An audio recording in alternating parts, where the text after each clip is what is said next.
On one hand, you have one of the worst finishing teams on high danger chances in the NHL in the Avs, and on the other, you have the reigning Vezina winning goaltender.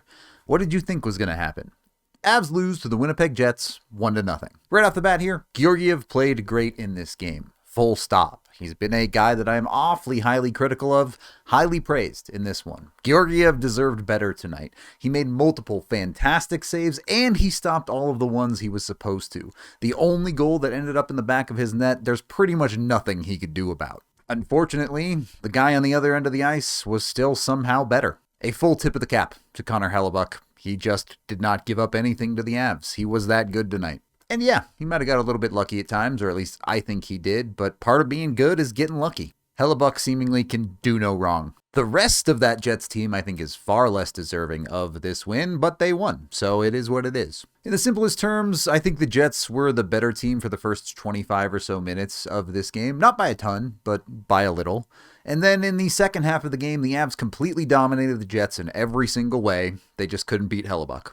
And it wasn't a perfect offensive game from the Avs either, of course. Yes, at times they got too cute with pucks. Yes, at times they shot and missed the net. There are things they can improve there, but it was still process-wise quite good. Unfortunately, the Avs are in a situation where they need to start winning games, and process is important, but results are more important. Let's go back, though, and break down the only goal of this game, which comes just over a minute in. The Jets are collecting a puck back in their own zone. You get a quick little reverse there, and then this puck is going to come up the wall. This is read well by Manson. He's in position and ready to make a play to keep the Avs in the zone and create a good offensive possession. And then he just mishandles the puck badly, it bounces away from him, and he follows up that mistake by trying to step up and back into the puck. If he's going to step up here, it has to be a 100%. He has to be able to, at minimum, get this puck in deep. He doesn't get the puck at all, and it's a 2-on-1 the other way because he failed to get it. From here, Girard kind of plays this half and half. I don't love it, but it's not terrible. He just gets read like a book. While playing it half and half, he ultimately decides to take the puck carrier, and the second he makes a move to take the puck carrier, the pass gets slipped right by him, and it's a clean 2-on-1 finish. It's just a mishandled puck.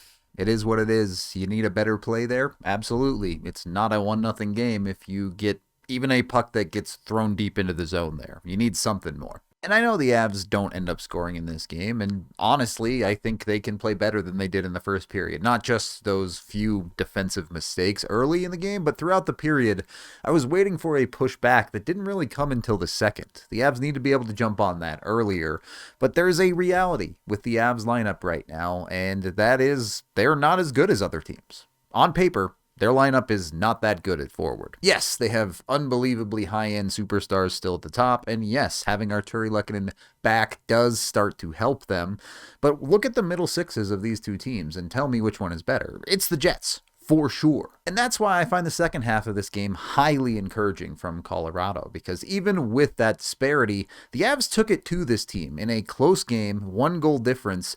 They were earning chances significantly better than Winnipeg. Yes, Winnipeg was definitely the better team in the first period. From the second period on, the Avs out high danger chance Winnipeg 10-2. It was not a close game. It should not have been a close game. The Avs should have ran away with this game, except Connor Hellebuyck. The guy Winnipeg pays to be their best player was better than all of the guys the Avs pay to be their best players. On a grand scale of a season, it happens. It's going to happen more this season. The Avs are not going to win every game, and they're not going to be the better team in every game. They probably should have been the better team in this game, but they weren't, at least not on the scoreboard. And in a vacuum, that's okay. This game is no big deal at all on a standalone by itself. You feel bad because you think the Avs probably deserved better, but it's not a big deal of a loss. In the scheme of the season so far, it's a bit of a bigger deal. The Avs have dug themselves a hole.